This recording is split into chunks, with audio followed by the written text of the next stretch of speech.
Hey guys, welcome back to another episode of Crossing the Line. It's been a while. I've had a busy couple of weeks trying to work 14-hour days to pay for the Prime Minister's holiday in China.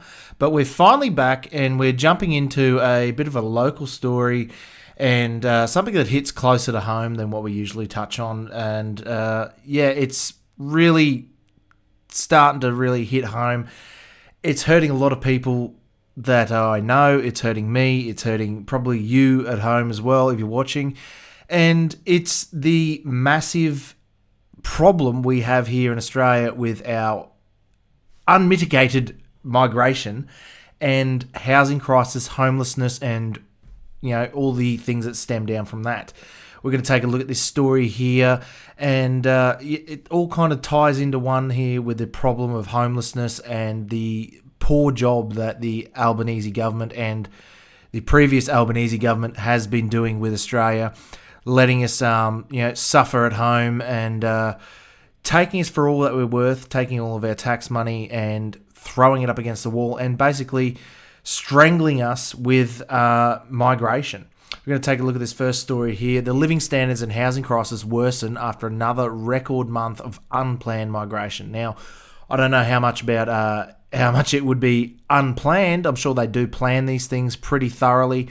And this is part and parcel of what the government is wanting to do. They want to bring in mass migration into Australia. You have your theories why. I have my theories why. And I'm sure that they are not far from the truth. But we'll get into the story here. This is from the Institute of Public Affairs. Out of control migration intakes and housing shortfalls are making it impossible for Australians to get ahead. New ABS data revealing another record-breaking migration intake with the net permanent and long-term arrivals in May 2025, higher than any other May month on record, said Daniel Wide, Deputy Executive Director of the Institute of Public Affairs. The Australian Bureau of Statistics oversees arrivals and departures data for May 2025 released today shows net permanent and long-term arrivals in May 2025 were 33,230, the highest May net arrival number on record, surpassing the previous record of 31,000 in 2023 by 6%. Net permanent long-term arrivals in the year May 2025 were 245,890. Also the highest on record. If current trends continue, annual net permanent long-term arrivals from January this year could reach 598,000 by December.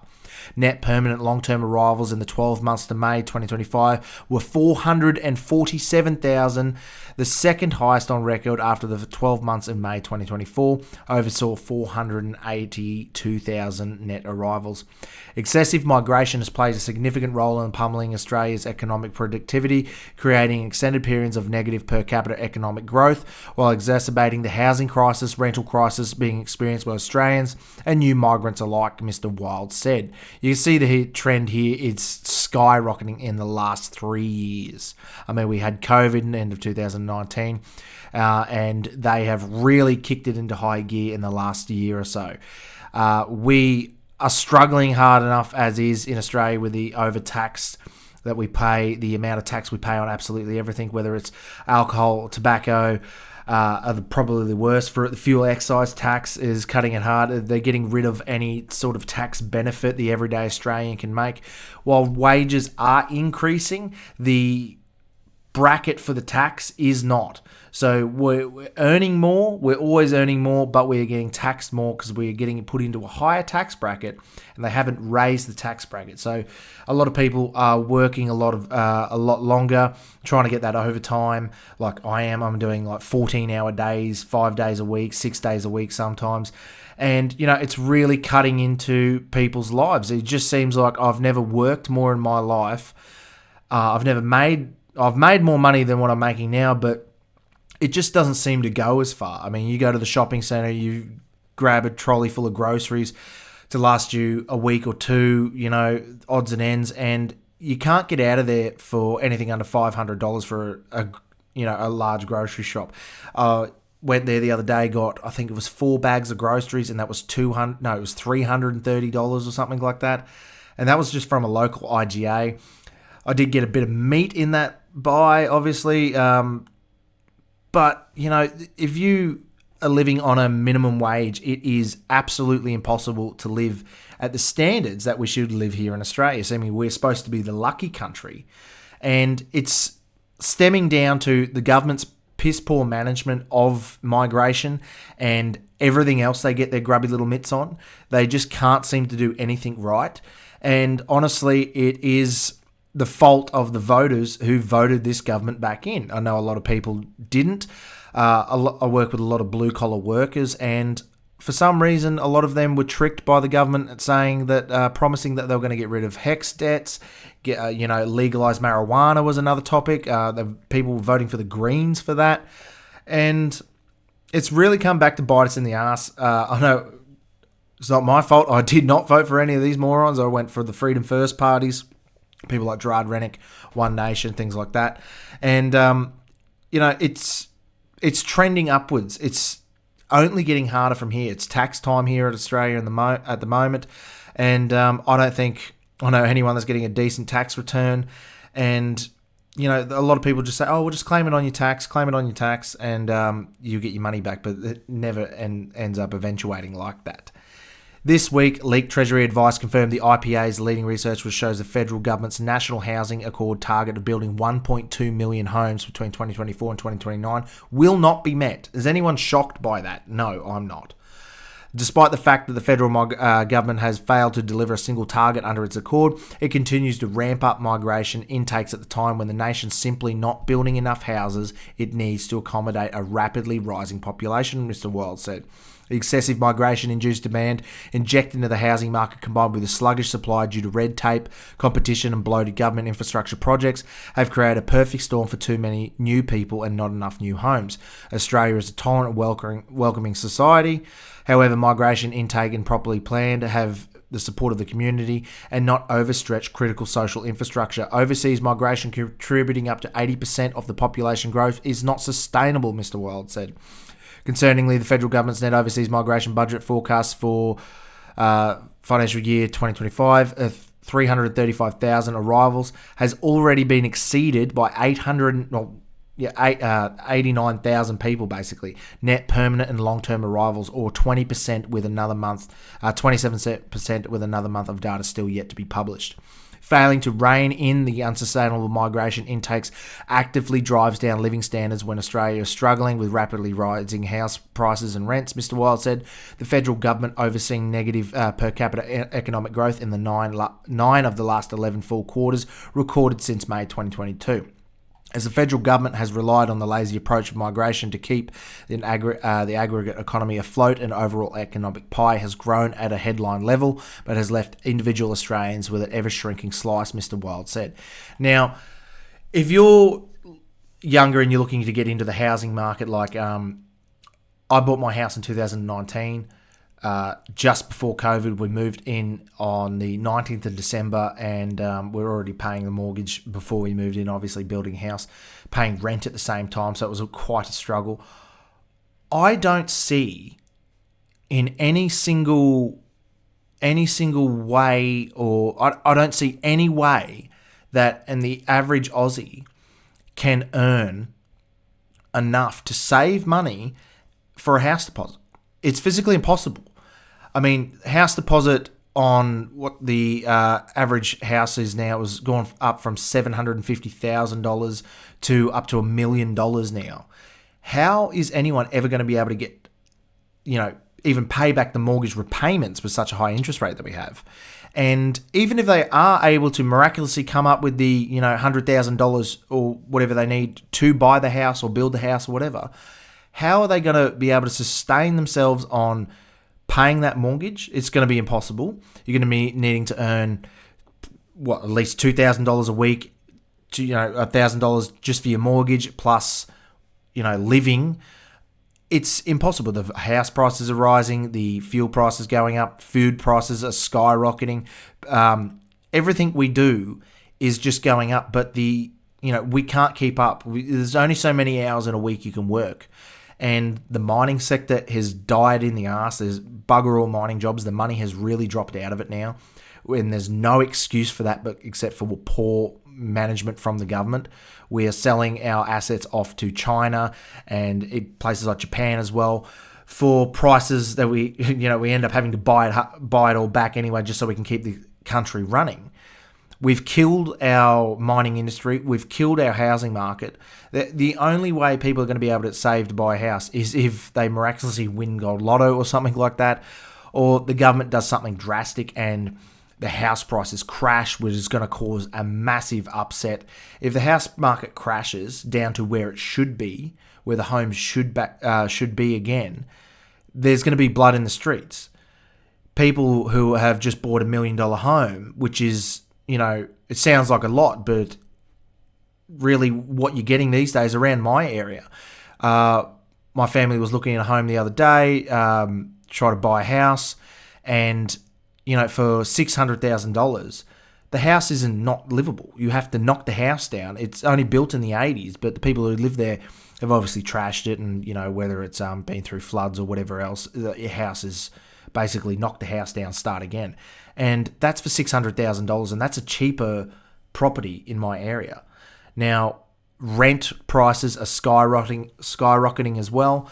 A lot of homelessness is coming out of this as well. We've got poor job performance. There's people, working multiple jobs just so they can pay their bills. And it's not getting any better. Nothing the government is doing is going to help. They promised all these things when the election came around, and they haven't yet made a start on it. Albo's over in China at the moment, sucking on Xi Jinping, playing with pandas and taking his haggard old wife for a tiki tour around China, while we're sitting here at home paying for his trip and suffering in our silence. We're having a mass amount of youth crime at the moment here in Queensland. Our Premier is trying to tackle that.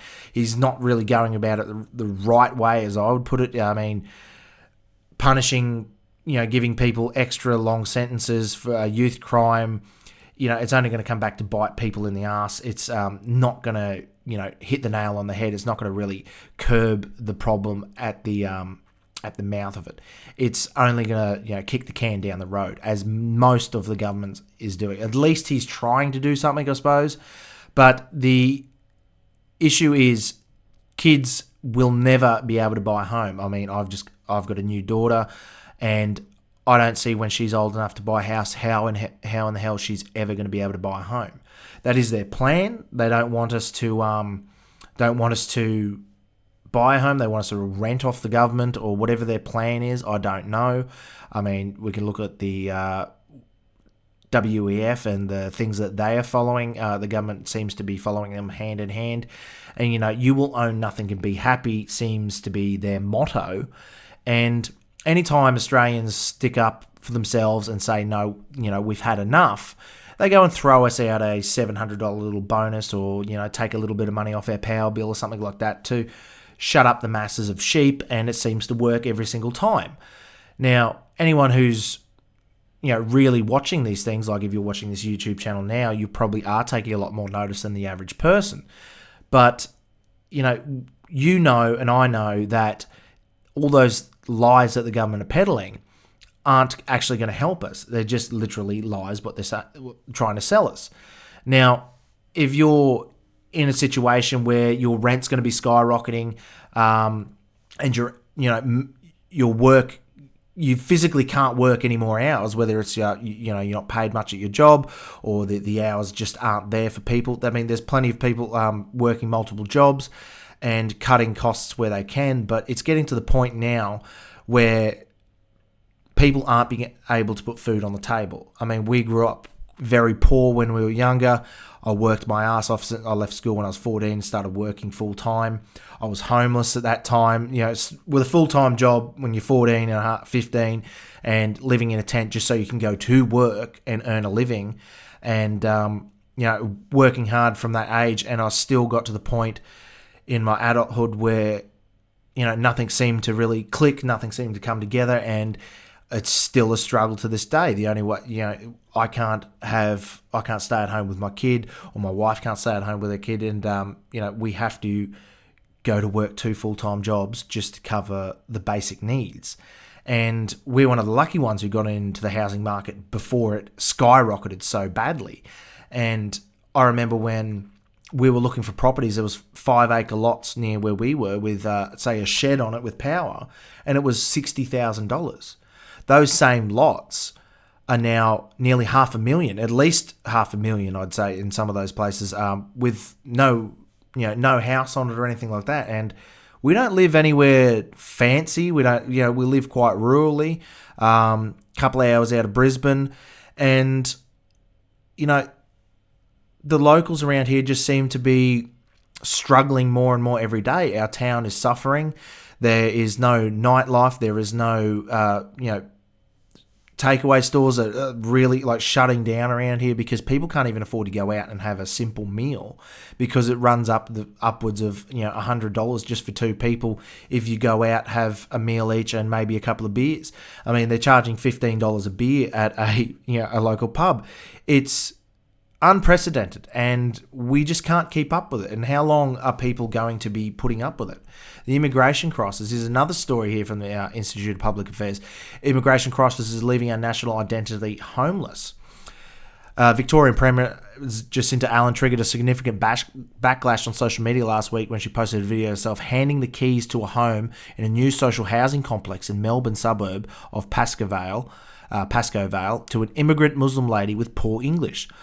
Hula was understandably grateful, telling Allen she was happy to be living close to her grandchildren, but social media responses expressed extreme frustration, many in words unprintable here or unsayable on YouTube. Maybe go to X or Rumble if you want to hear those. That relatively scarce public housing was made available to someone who was not born here who had other relatives nearby, while many thousands of Australians either couldn't afford a home or were homeless. And that doesn't just go for Australians who've been here their entire lives and, or their families have been here for generations. This is migrants who come here 20 years ago and now their kids are trying to buy a house or find a house and they can't. People are getting pushed out of cities because of the exceedingly high rate of rent and mortgages. It's impossible to buy a home in Sydney for anything under $1 million. I mean, it'd be way over, probably $2 million now. You can't save up enough for a deposit when you're paying $800 a week rent, and the banks and that don't look at it as rent as a savings. They don't look at you like you're, even if your repayments were going to be less than your rent, they don't take that into account. There are things that need to be done in Australia, and if they are done, it's going to cause a lot of heartache to people who are looking to, who have already bought a home, and the prices are just going to plummet. But that will open it up so people will be able to buy again. A lot of the boomers are getting to that age where they are dying off and they're either selling off their assets or they're going to the kids or the grandkids.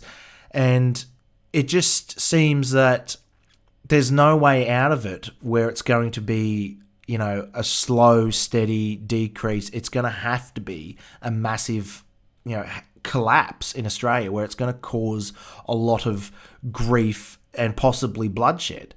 I mean, if you've gone and bought a house for $700,000 and you turn around the next day and it's only worth $200,000 to $400,000, but you're still having to pay that $750,000 mortgage, it's really going to kill you in the end. It's gonna you'll never be able to make your money back on it.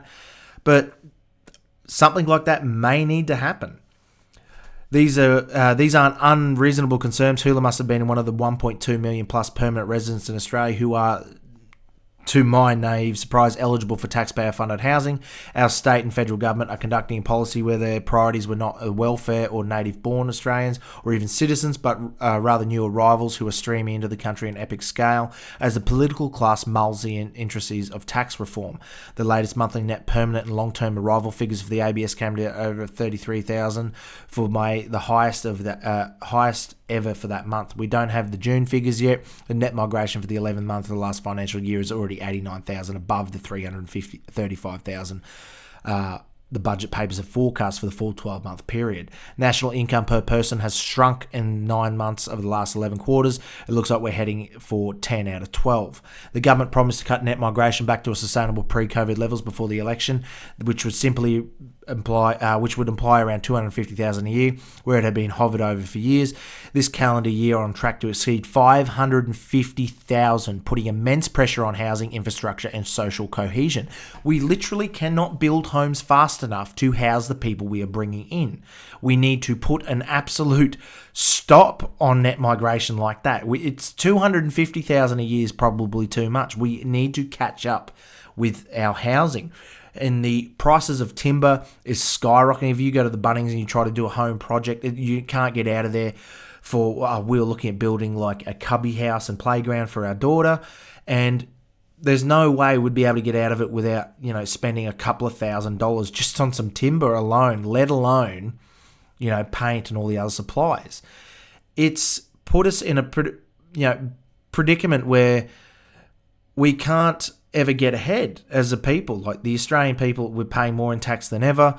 We're just never going to be able to catch up. And I feel the worst for the people who are, wanting to buy a home, the younger people, 20-year-olds that want to, move on with their life, buy a home, get married and have kids. We're not going to be able to do that when house prices are $1 million for the median house. It's impossible. And by the time people save up their deposit, say if they magically can save and they scrimp and scrape and they save up over, say, 10 years and they save up enough for a house deposit, in 10 years' time, the median house price, you won't come close. We weren't supposed to reach $1 million median house price for another few years, and now it's just overnight. It's $1 million. It's insane. I remember when we were looking for a house, we found our property quite cheap, and we built our house and bought the property for around $350,000. That was just in 2019, and it's impossible to find anything for that price now. And we don't have a big home or anything like that. It's only on a couple of acres and, quite rural. So it was cheap at the time.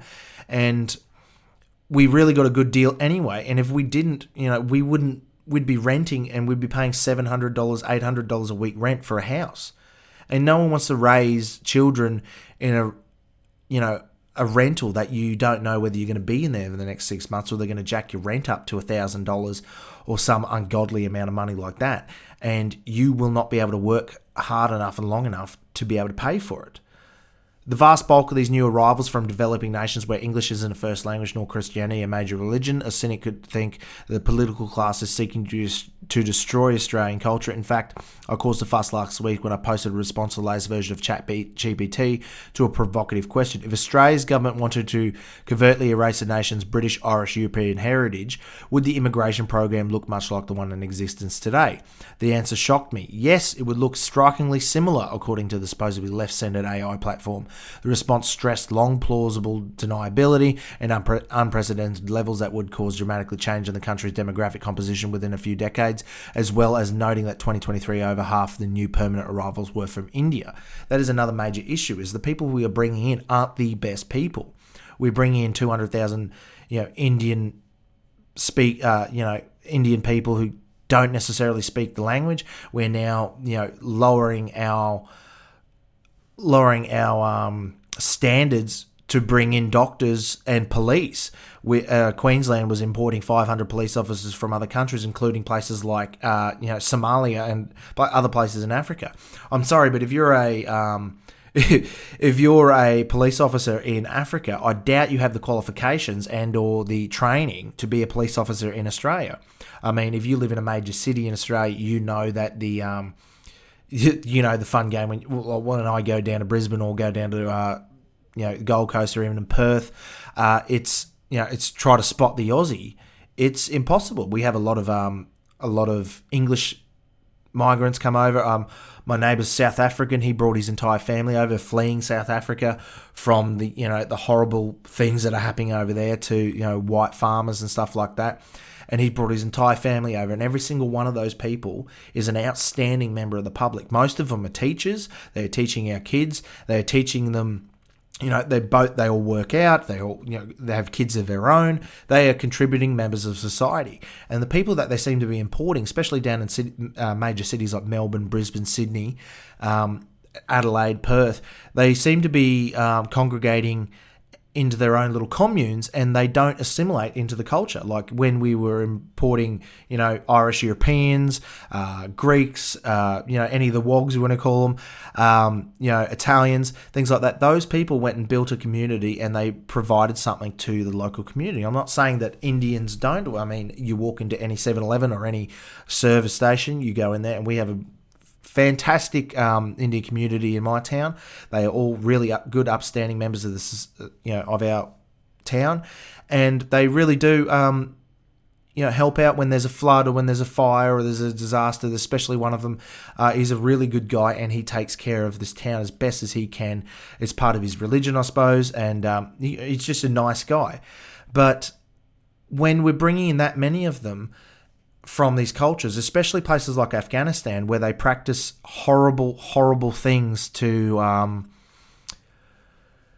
boys, I'm just going to put it like that, and that's just, their bread and butter over there. It's not like it's just the Taliban or anything like that. That's their culture, and they're bringing that culture over here, and that culture does not mesh well with the Australian culture. We're a pretty laid-back society, and we have a bit of an issue with tall poppy syndrome and what I call the she'll be right mate attitude, which I reckon is causing more harm to Australia than anything else. We're laid back, and we like to have a bit of a cruisy one, especially on like a day like today where it's Friday and you get out early and you want to go and have a beer and go sit by the beach or go fishing or do something, go camping on the long weekend or whatever. And we're losing our identity as an Australian, culture. And it's not necessarily a white culture. It's or even a Christian culture. It was grown on that, yes, but yet we are a nation of a lot of immigrants coming in, but those immigrants have always assimilated, and now they're coming in such vast numbers. They don't need to assimilate because they move into a community that is very much like the community that they just left. And the problem is they don't leave the problems of that community at home. They bring them with them. I mean, you can see the news on a daily basis where it's, machete-wielding youths, hacking someone up or stabbing someone and robbing people, carjackings, you name it. Melbourne's renowned for it. They're not bringing the best people, and they're not, they're creating these problems that they had at home, which is apparently why they're fleeing to our country. They're bringing them with them and, starting those problems here.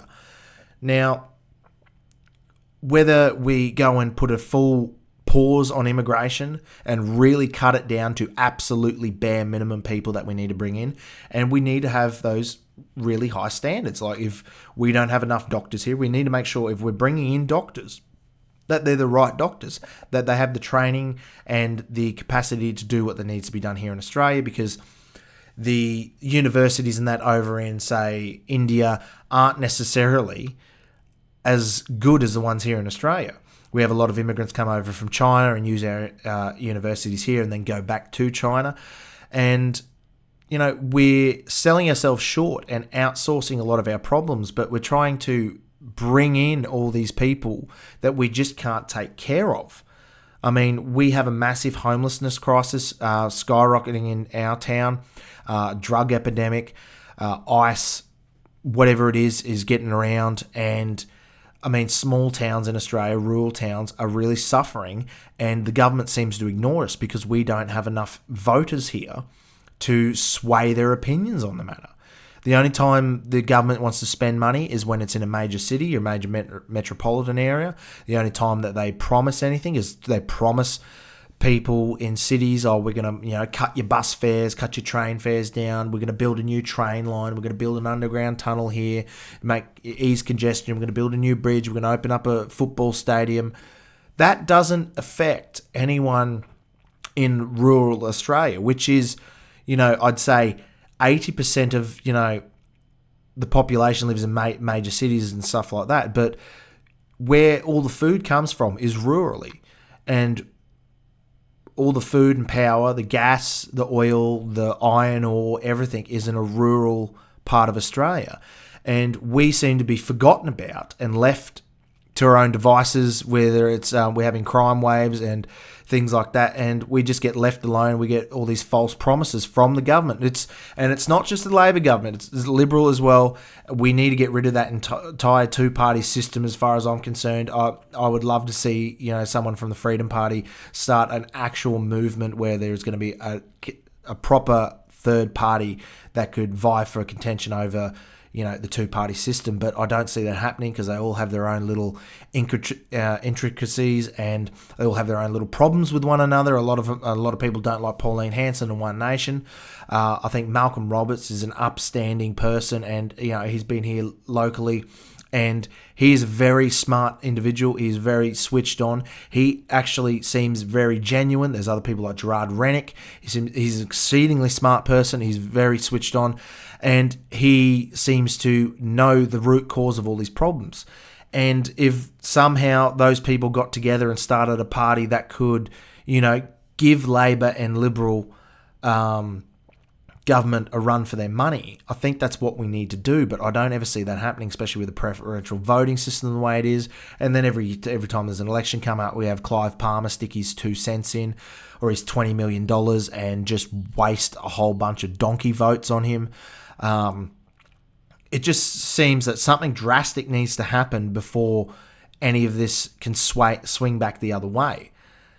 If a government wanted to significantly alter the nation's cultural identity without provoking an open-air resistance, it would likely follow this exact playbook: fast, opaque, technocratic, and crouching neutral surrounding economic terms. Online news outlet Crikey spat the dummy and accused me of, rather than ChatGPT, of fueling the so-called Great Replacement theory. The fact is, well more meaning Australians will start to believe this unsubstantiated conspiracy theory the longer this reckless, socially and economically destructive policy continues. There is little or no official recognition that Australia's institute, legal and social framework are British in origin.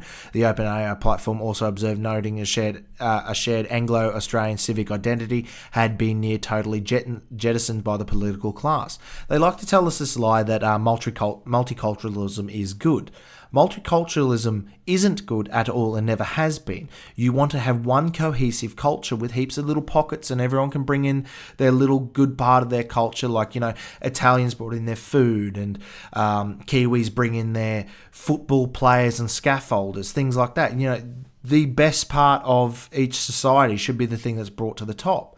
But a lot of these societies seem to be, I don't know whether they're sending their worst or it's just people fleeing these horrible places. I'm sure I wouldn't want to live in India or places like China where they have no freedom of thought or expression. And the problem is, those people are coming here and they're changing our society and our Australian culture to suit them. Every time it's Australia Day, we have this whole issue of it's Invasion Day, and the Aboriginals get upset and carry on about it. And I'm Aboriginal myself.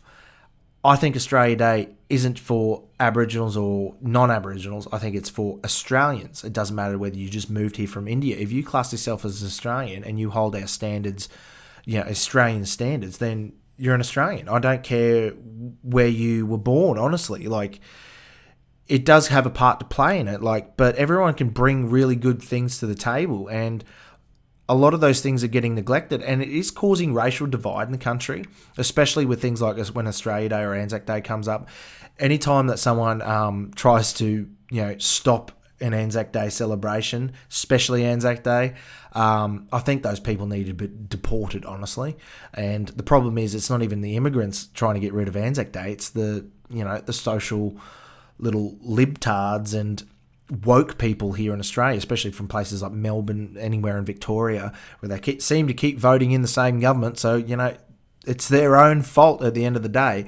But anything uniquely Australian seems to be getting turned into a racial thing, because Australia was, founded with, English, and, slaves, honestly, were brought over as slaves. So, the Anglo-Australian civic identity, as they put it here, is being killed.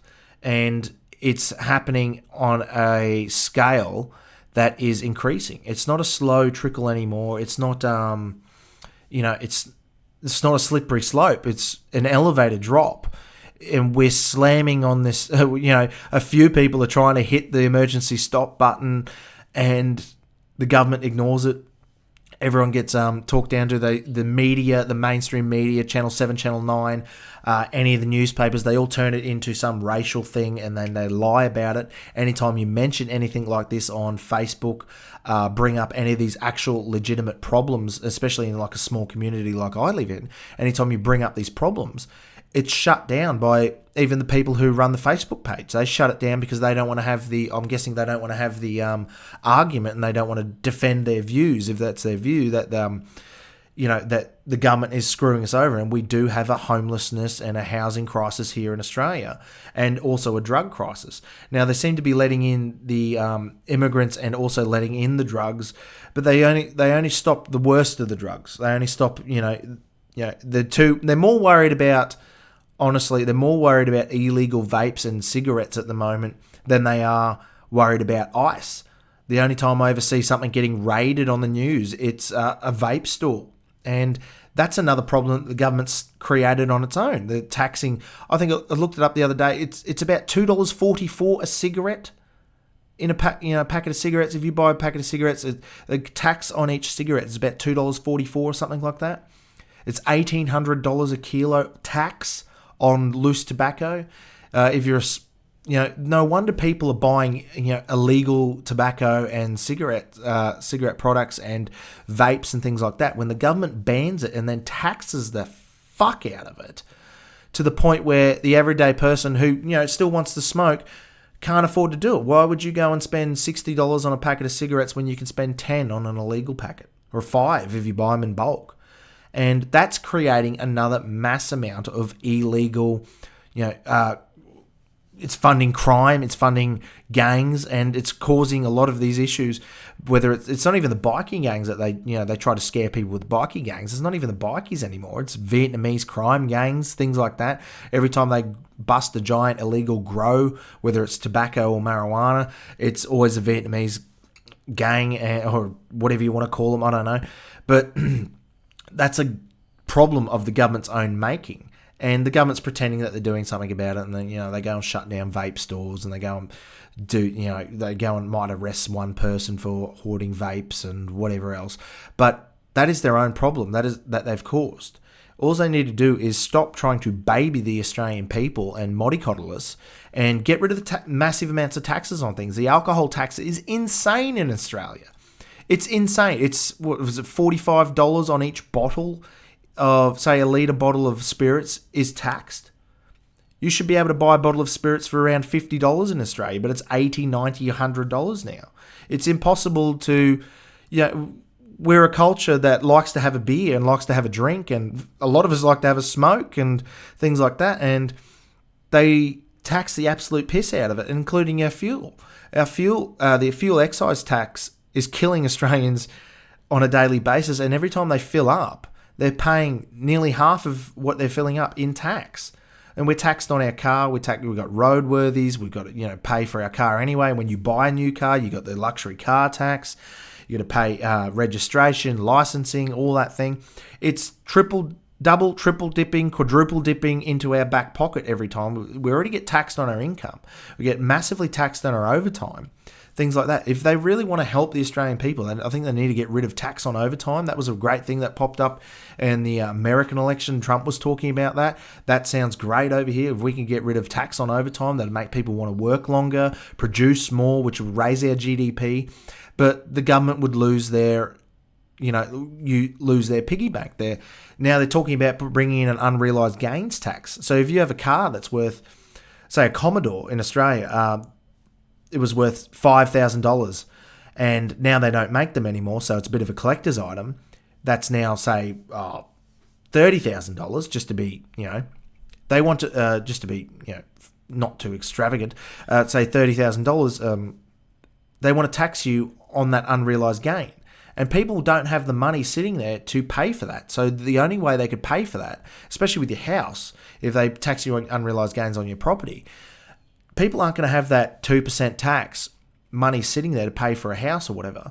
They're already paying rates, and they're paying mortgage, and they're paying, your mortgage repayment, 90% of it goes to the goes to the bank anyway, and you're not even paying off your home loan. It's just the interest, basically just paying off interest with a little bit going off your home loan.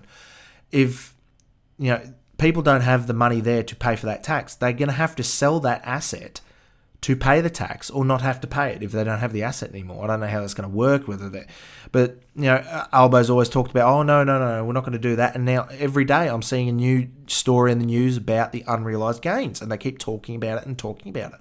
It's like with the social media ban for underage kids, under 18 or under 16, whatever it is, coming into effect soon. They said they weren't going to ban YouTube, and that wasn't going to be a part of it. And now they're talking about making it so that everyone who logs on to YouTube or I'm guessing it's going to be a Google account. They haven't quite nutted it out yet. You're going to have to sign in with your physical ID. So now we're going to have to put our physical ID onto a government website, or I don't know how they want to do it, onto the internet. And that's going to affect everyone. We know how the government is with our information. They get hacked all the time. Medicare gets hacked. We lose all our information. Look at the Optus thing. Everyone's information on Optus was stolen. Why would I want to give, say, YouTube or anything like that, my identification, when that's just going to open it up to being stolen by hackers, which would be probably sent off to someone in India so they can call and try to scam you. And now with AI coming out, where people are getting scammed by AI accounts. I mean, there was that dude the other day who thought he was sending money to Jennifer Aniston.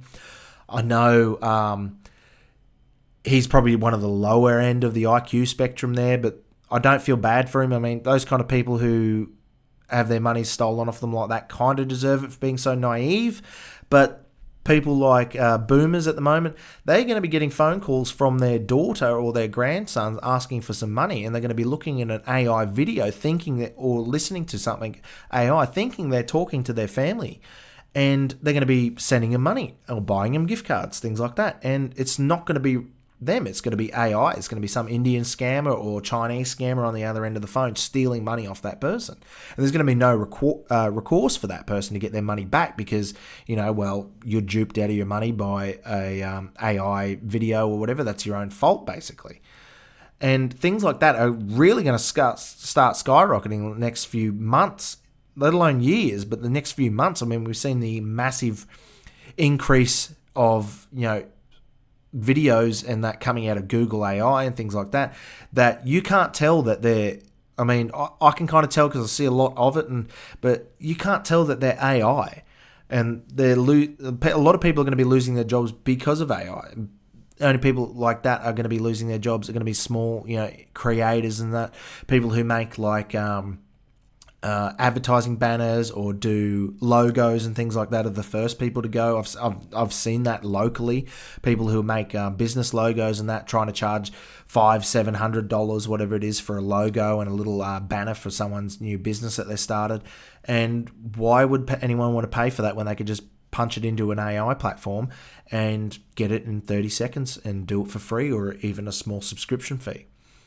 Things like that are really going to drive the Australian economy into the dirt, especially when we're importing so many people, we cannot house them.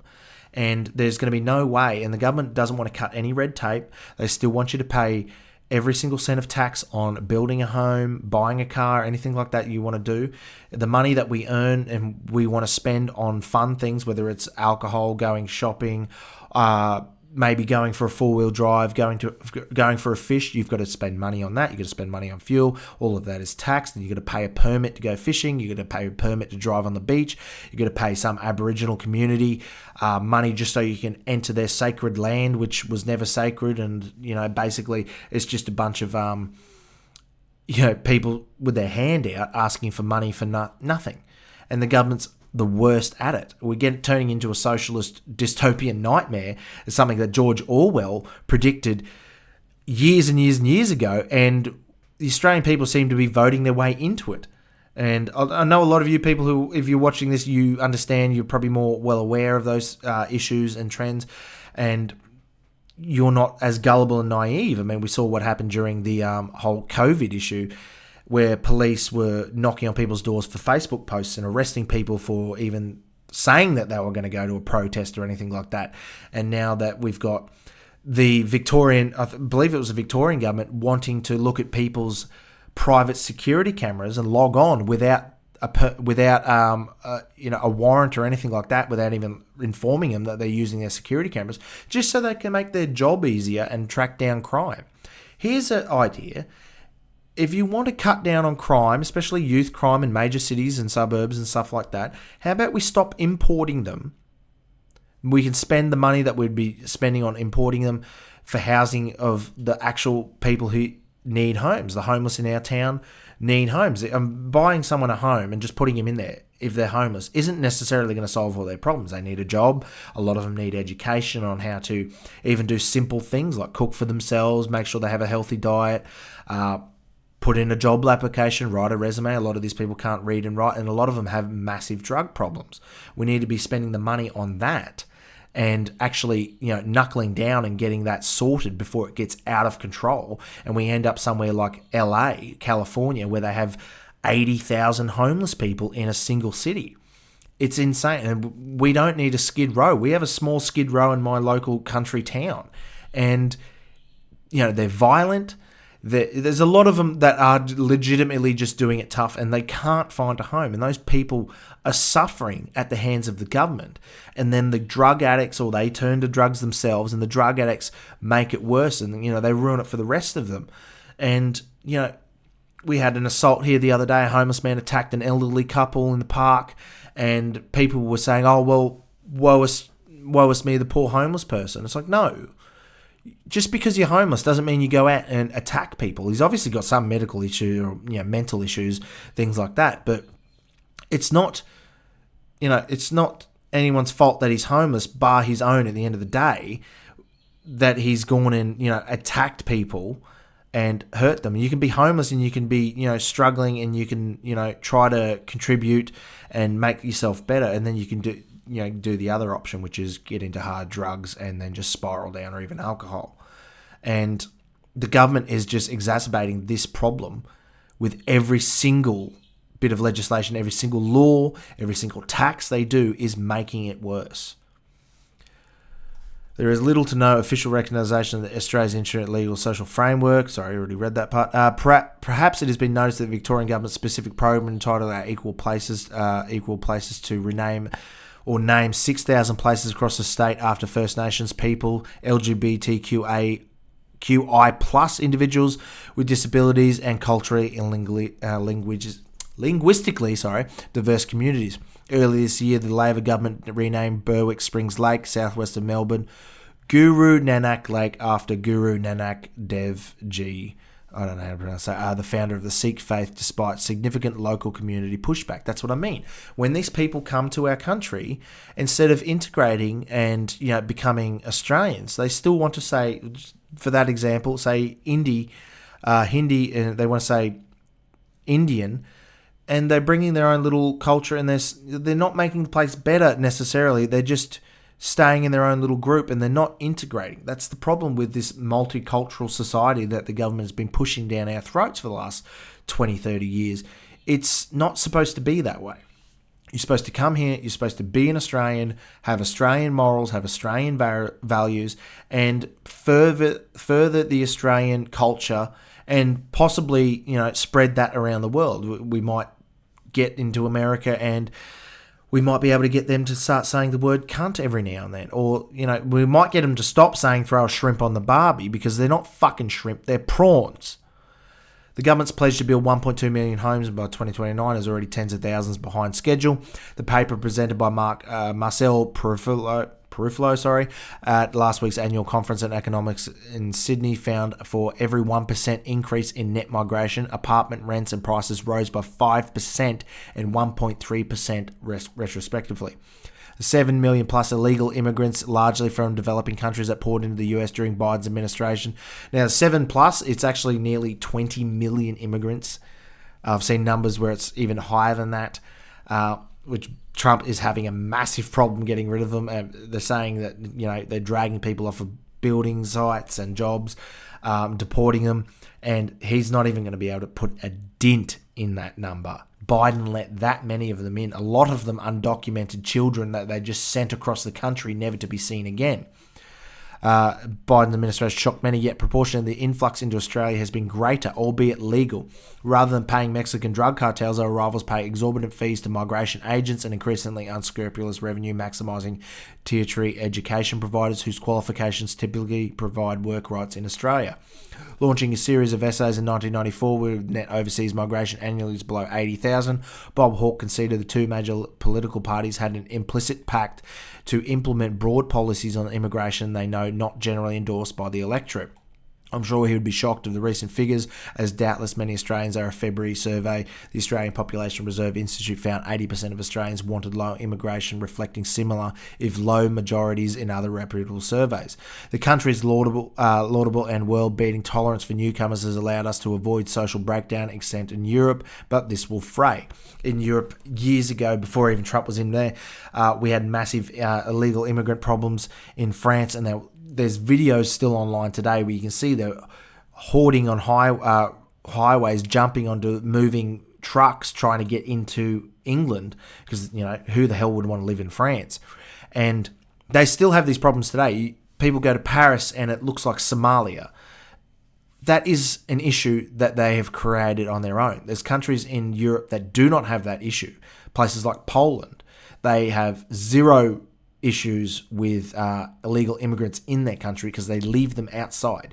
You do not cross over 6 to 10 to 15 different countries to, run away from whatever gang that you're pretending to run away from. You're not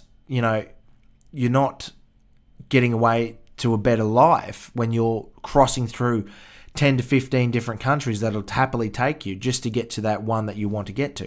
It's like they walk all the way up through the Jurien Gap in South America to get to America and cross over the border into the States. When they've crossed through 10 different countries to get there, they're not fleeing persecution if they're crossing through 10 different countries. They're just wanting to emigrate to America, and I don't blame them. Like, who the hell wants to live in Mexico, or who the hell wants to live in France? No one. Politicians and journalists who overwhelmingly live in expensive suburbs should realise the potential social mess that is being created in our other suburbs at the very time the political class wants the nation to get behind our defence build-up. It is deliberately undermining patriotism. It is typically not new Australians who sign up for the Australian Defence Force. Roundtables about productivity and the tax are all very well, but immigration is far and away Australia's biggest social and economic problem, and it's a sad indictment on our public debate, and it takes AI to point it out. Now, if AI is pointing it out and AI is woke as all hell, there is a massive problem. When we're importing 350,000 migrants into this country and we can't even build a home for our own people, that is a problem. Our roads are declining. We're spending more and more on infrastructure every year, and it just seems to be getting nowhere. We're having massive problems with unions here in Australia, where they go and spend 2 to 3 times the amount on that project to build it or whatever, and no work gets done because they're too busy going home and beating their wives like most union members do. I don't see any way around it besides a massive economic crash and people actually rise up and say, no, we've had enough. It is absolutely abhorrent what the government is doing to you, doing to me, making us work all these extra hours just so we can put food on our table. Meat prices are skyrocketing. It is cheaper to buy meat in other countries, Australian meat in other countries, than it is to buy it here at home. I remember when lamb was a poor person's meat. You can't afford to buy lamb. You can't afford to buy lamb chops. You can't afford to buy steak here in Australia. And when you do, you go without somewhere else. Whether they're trying to make us eat bugs or not, and, I don't know. It is a disaster that we can't even, we're producing all this food and we can't even afford to buy it in this country, especially rural people. Rural people generally have, lower paying jobs. People who live in the middle of the city and places like that, they must be paying, I don't even know how much a rental place in the middle of Sydney, Melbourne or Brisbane would be. It'd be astronomical. But somewhere like on, say, the Sunshine Coast, the rent is the same price there as it is where I live, in a rural bumfuck middle of nowhere place. It's insane. I don't see how we can go along doing this any longer. and it's only going to be getting worse. The drug epidemic is getting worse because people who can't afford to feed themselves, can't afford to buy a house, the little money that they do have, why would you want to, spend it on a room for the night when you can go and spend it on a bit of ice and make yourself feel better? And I understand those people, and they need help, and we have programs in Australia for that, but that money is being diverted elsewhere and going to things like all the immigrants that are coming into this country. So the thing that I think we need to do is stop immigration on a mass scale immediately. We need to cut the red tape in the housing market. We need to cut the red tape and get rid of a lot of the taxes where you get taxed. It's like 45% of a home build goes to tax. Things like that. We need to get rid of those things here in Australia. And little old me who has a 80-hour work week on a minimum wage job, I can't do it myself. The only thing I can do is do this podcast, do this channel, and try to spread awareness of it. And if you could help me do that by sharing this video and liking it and leaving a comment down below. If you disagree with me, let me know in the comments so I can argue with you about it and call you a moron, which I most likely will. But if you can come up with any ideas where we could maybe possibly get a government to help us out, stop screwing us over, I don't know, somehow, whether we have to get rid of our entire government and start again from scratch, I'm happily to do that. I'm with you there. We need to do something drastic here in Australia before it is too late. And the worst part is I can't see how my daughter is ever going to buy a home.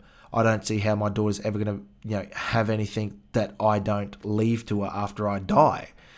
It's impossible to save up for a home. It's impossible to even save up for a new car. People here in Australia are suffering really badly, and the worst of it is it's only just beginning. Our hospitals are overrun, our roads are falling apart, especially if you live here in Queensland. Mind you, I went to Perth not long ago and the roads there were fantastic. Pity about the people there that don't know how to park or drive, but suppose it's in a major city there, so they only take care of their major cities here in Australia, and everyone else can pretty much get screwed when it comes to spending money and helping out the people who live rurally. All they want to do is tax us and then take away things that we enjoy.